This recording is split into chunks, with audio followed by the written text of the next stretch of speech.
बिस्मिल्लाहिर्रहमानिर्रहीम अस्सलातु वस्सलामु अलैका या रसूलल्लाह अल्लाहुम्मा सल्लि अला मुहम्मद व आला आलि मुहम्मद कमा सल्लैता अला इब्राहीम व आला आलि इब्राहीम इन्नका हमीदुम मजीद। अल्लाहुम्मा बारिक अला मुहम्मद व आला आलि मुहम्मद कमा बारकता अला इब्राहीम व आला आलि इब्राहीम इन्नका हमीदुम मजीद। अस्सलाम वालेकुम मेरी प्यारी बहनों, मेरे सब भाइयों, सब फ़ैन, बच्चों जिनसे मैं बात करती हूँ और स्टोरी सुनाती हूँ आप सल्लल्लाहु अलैहि वसल्लम की प्यारी कहानियाँ। लास्ट जो कहानी में थोड़ी इमोशनल भी हो गई थी, क्योंकि जब भी मैं ये सोचती हूँ कि हमारे नबी सल्लल्लाहु अलैहि वसल्लम प्यारे, इतने प्यारे नबी, इतने प्यारे रसूल, उन्होंने कितनी तकलीफ़ें सही हैं। उन्होंने बचपन से यतामत देखी, कभी पेट भर के उन्होंने खाना नहीं खाया। ये नहीं था कि नहीं खा सकते थे, लेकिन क्योंकि हम सबको सबक देना था, क्योंकि बताना था कि ज़िंदगी ऐसे गुजारनी है, क्योंकि कि ये सब कुछ होगा तुम्हारे साथ, तो उस पर सब्र करना है, मेरा ख्याल लाना है दिल में, और फिर आपको अपना दुख बहुत कम लगने लगेगा। लेकिन उन्होंने कभी शिकायत नहीं की, हमेशा मुस्कुराते रहे, दुश्मनों से प्यार करते रहे, दुश्मनों को माफ़ कर दिया, बड़े से बड़े गुनाह को माफ़ कर दिया, मतलब बड़े से बड़े जिन्होंने उनका दिल दुखाया उनको माफ़ कर दिया, और सिर्फ प्यार फैलाया, प्यार, मोहब्बत और दीन की वो आपको तालीम सिखाई। सो हम जब कहते हैं कि हम सुन्नत फॉलो कर रहे हैं, तो सबसे बड़ी सुन्नत तो ये है कि हमने प्यार करना है एक दूसरे से हमें मोहब्बत बांटनी है। मैं बाहर जाती हूँ तो मैं देखती हूँ कि जब हम अब्रॉड जाते हैं तो अगर आप जाएं तो गोरों को अगर देखें ना, तो आते जाते आपको स्माइल पास कर रहे होते हैं। ये सदका जारिया है, किसी को मुस्कुरा के देखना, पता नहीं कोई कितनी तकलीफ़ में होगा यहाँ पे। अच्छा, मेरी बहुत आदत है कि मैं जब भी होंगी, मैं बड़ी एक स्माइल होती है मेरे फेस पे, क्योंकि मैं देखती हूँ ख़वातीन भी स्माइल नहीं करती, उतने गुस्से में होती है, ना को सलाम करता है।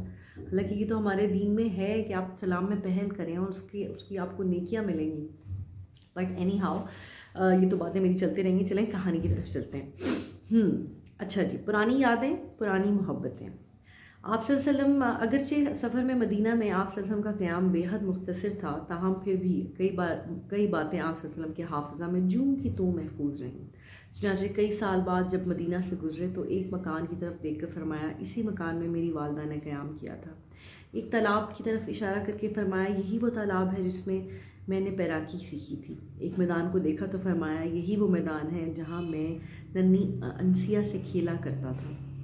इसी तरह बीबी हलीमा और उम्मे अमीन की याद और एहतराम लम्हा भर के लिए आप सल्लल्लाहु अलैहि वसल्लम के दिल से महव ना हुए। आइंदा ज़िंदगी में जब भी आप सल्लल्लाहु अलैहि वसल्लम के पास आईं, आप एहतरामन खड़े हो जाते थे, मेरी माँ कहकर उनसे लिपट जाते थे। ये बच्चों उनकी बात हो रही है जिन्होंने उनकी परवरिश की। फिर इनके बैठने के लिए अपनी चादर बिछाते, अपने हाथों से बिछाते। जब तक वो ना बैठ जाती, आप सल्लल्लाहु अलैहि वसल्लम एहतरामन खड़े रहते और उनसे इस कदर शफ़क़त और एहतराम से बात करते कि देखने वाले हैरत और रश्क से दंग रह जाते। एक दफ़ा खुश साली की वजह से मक्का में कहत पड़ा तो बीबी हलीमा हुज़ूर सल्लल्लाहु अलैहि वसल्लम के पास तशरीफ़ लाईं। आप सल्लल्लाहु अलैहि वसल्लम ने उनकी बड़ी खातिर मदारत की। जब वो वापस लौटने लगी तो आप सल्लल्लाहु अलैहि वसल्लम ने उन्हें एक ऊँट और 4 बकरियाँ तोहफ़े में पेश की। एक मरतबा हलीमा बीबी की बेटी शीमा चंद और जंगी कैदियों के साथ आप सल्लल्लाहु अलैहि वसल्लम के सामने पेश की गई। आप सल्लल्लाहु अलैहि वसल्लम ने उनसे बड़ी शफ़क़त और एहतराम से पेश आया और उनकी ख्वाहिश के मुताबिक उन्हें फ़ौरन कबीला वापस भिजवा दिया गया। वालदा माजिदा के इंतकाल के बाद हुज़ूर सल्लल्लाहु अलैहि वसल्लम के दादा अब्दुल मुत्तलिब को आप सल्लल्लाहु अलैहि वसल्लम की देखभाल का शर्फ हासिल हुआ।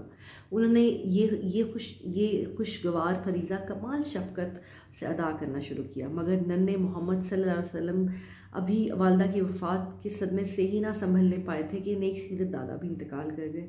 इस वक्त आप सल्लल्लाहु अलैहि वसल्लम की उम्र मुश्किल से 8 साल थी। बचपन ही से आप सल्लल्लाहु अलैहि वसल्लम पर गमों और दुखों के पहाड़ टूट पड़े थे। आप सल्लल्लाहु अलैहि वसल्लम दादा जान के जनाजे में शरीक होकर कब्रिस्तान की जानब रवाना हुए तो रास्ते भर आंसू की लड़ियाँ आप सल्लल्लाहु अलैहि वसल्लम के मासूम गालों पर मुसलसल टपकती रही। नन्हे मोहम्मद सल्लल्लाहु अलैहि वसल्लम इस गम की एक मुजस्सम तस्वीर दिखाई देते थे। सरदार अब्दुल मुत्तलिब की वफ़ात के बाद उनके बेटे हजूर सल्लल्लाहु अलैहि वसल्लम के चचा अबू तालिब ने आप सल्लल्लाहु अलैहि वसल्लम की परवरिश का ज़िम्मा लिया। चुनांचे उन्होंने बड़ी शफ़क़त और फरासत से इस नाजुक फरीज़े को जवाब दही शुरू की। वो आप सल्लल्लाहु अलैहि वसल्लम को अपने बच्चों से भी ज़्यादा शफ़क़त और मोहब्बत से पेश आया करते थे और इंतहाई कोशिश करते थे कि हुज़ूर सल्लल्लाहु अलैहि वसल्लम को अपनी यतामत का कता एहसास न होने पाए। सबसे पहला बाकायदा शुगल या मशगूल जो कि हॉबी थी आप सल्लल्लाहु अलैहि वसल्लम ने इख्तियार किया, वो थी गल्ला बानी।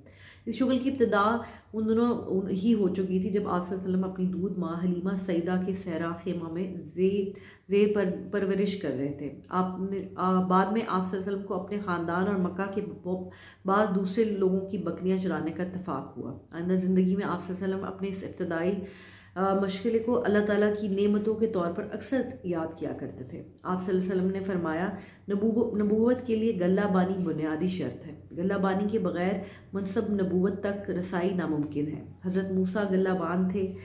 गल्लाबान होता है ना जो क्या होगा, शेफर्ड कहेंगे उसको, जो हाँ बकरियाँ चरावा जो होता है, बकरियाँ चराते हैं ना, बकरियाँ जा रही होती हैं रेवड़, कभी आपने देखा बहुत सारी बकरियाँ और फिर वो जा रही हूँ। तो हज़रत मूसा गल्लाबान थे। हज़रत दाऊद अलैहिस्सलाम ने भी गल्लाबानी की है। मैं भी अपने ख़ानदान की बकरियां चराया करता था।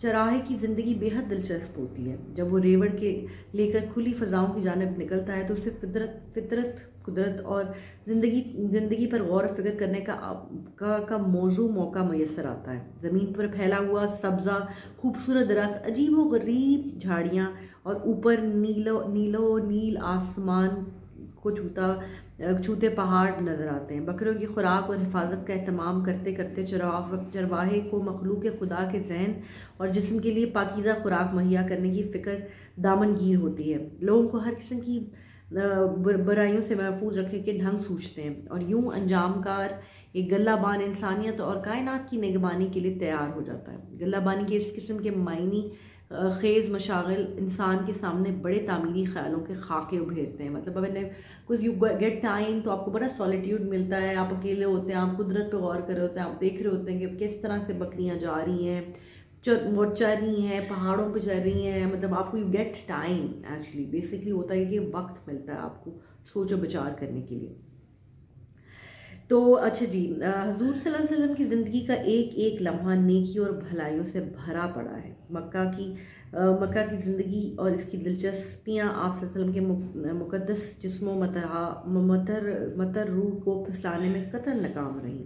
कदीम अरब में अफसाना गोई का रिवाज आम था। अफसाना गोई मतलब कहानियाँ लिखने का। चुनाचे इस फ़न में कमाल रखने वालों को एक खासी बड़ी जमात पैदा हो चुकी थी। दिन भर के कामकाज से फारिग होकर लोग रात को किसी मुकर्ररा मकाम पर जमा हो जाते और कोई मंझा हुआ दास्तान गो दिलचस्प किस्से कहानियाँ शुरू कर देता। ये सिलसिला अक्सर रात भर जारी रहता और लोग बड़े शौक से ये दास्तानें सुनने में मगन हो जाते। इब्तदाई उम्र में एक दफ़ा हज़रत सल्लल्लाहु अलैहि वसल्लम ने भी दास्तान गोई की महफिल में शरीक होना चाहा था, लेकिन जब आप सल्लल्लाहु अलैहि वसल्लम इस तफरीह के लिए रवाना हुए तो इत्तफाक से रास्ते में एक मकान में शादी की महफिल ज़ोरों पर थी। आप सल्लल्लाहु अलैहि वसल्लम ये तमाशा देखने के लिए ठहर गए तो वहीं नींद आ गई और यूँ आप सल्लल्लाहु अलैहि वसल्लम ना तो शादी के हंगामों से लुत्फ़अंदोज़ हो सके और ना दास्तान गोई के मरकज़ तक पहुँच सके। मतलब ही वो बस सिर्फ अल्लाह ताला के महबूब और अल्लाह ताला। तो जनाब अहद गिल्लाबानी से मुतल्लिक़ हुज़ूर सल्लल्लाहु अलैहि वसल्लम की याददाश्तें दिलचस्प भी हैं और अखलाकी पहलू से बेहद अहम भी हैं। इस दौर के एक वाक़या को हुज़ूर सल्लल्लाहु अलैहि वसल्लम बेतकल्लुफ़ अल्फाज में यूँ बयान फरमाया है, मेरे लिए इन मशागिल में कोई कशिश न थी जिनमें कुफ़ार मक्का लुत्फ़अंदोज़ होते थे, मगर दो मौक़ों पर जब मैंने इन तफरीहों से कदरे महफूज होना चाहा तो मेरे और मेरी ख्वाहिश के दरमियान अल्लाह ताला हामिल हो गए। चुनांचे एक दफ़ा का जिक्र है कि मैं कुरैश का एक नौजवान चरवाहा मक्का की पहाड़ियों पर अपने रेवड़ चरा रहे थे। मैंने उससे कहा, मैं कुछ आराम और तफरी की खातिर रात भर के लिए शहर जा रहा हूँ, ज़रा मेरी बकरियों का भी ख्याल रखना। मेरा साथी राज़ी हो गया और मैं शहर की जानब चल निकला। अभी आबादी के पहले मकान के करीबी पहुँचा था, मुझे डफ और बांसुरी की सुरें सुनाई दी। मुझे बताया गया कि अहले खाना जश्न शादी में मशगूल हैं। मैं भी उनमें जा बैठा और मौसीकी सुनने लगा, मगर हुआ यूं कि खुदावंद ताला ने मेरे कान ही बंद कर दिए। फिर मुझ पर ऐसी गनूदगी तारी हुई कि सुबह सूरज निकलने पर ही आंख खुली। मुझे पता ही ना चला कि शादी के किस जश्न में क्या कुछ होता रहा। जब मैं चरागाह में अपने साथी के पास दौड़ा तो उसे सारा वाक़या जूं का तू सुना दिया।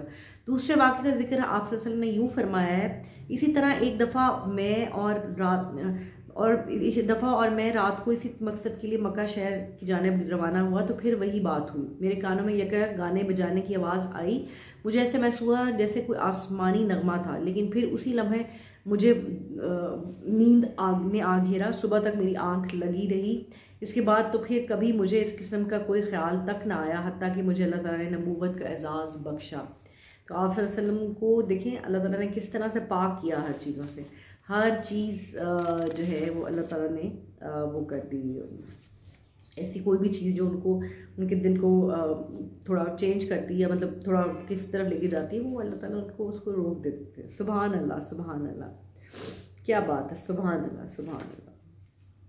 एक बार सब दरूद पढ़ लीजिए। अल्लाहुम्मा सल्ली अला मुहम्मद व अला आलि मुहम्मद कमा सल्लैता अला इब्राहीम व अला आलि इब्राहीम इन्नका हमीदुम मजीद। अल्लाहुम्मा बारिक अला मुहम्मद व अला आलि मुहम्मद कमा बारकता अला इब्राहीम व अला आलि इब्राहीम इन्नका हमीदुम मजीद। अल्लाह मियाँ हम सबको अल्लाह ताला मैं दुआ करती हूँ कि हमारे दिल में अल्लाह की मोहब्बत, रसूल सल्लल्लाहु अलैहि वसल्लम की मोहब्बत और अहले बैत की मोहब्बत जो है वो हमारे में, हमारी नस्लों में, हमारी आने वाली नस्लों में शामिल कर दे, क्योंकि उनकी मोहब्बत हमारे दिल में रहेगी तो तभी हम क़यामत के दिन उनकी शिफात की गुजारिश कर सकेंगे। अपना बहुत ख्याल रखें। ज़िंदगी रही तो फिर बात होगी, मुलाकात होगी। और ये सिलसिला आपको कैसा लग रहा है मुझे ज़रूर बताइएगा।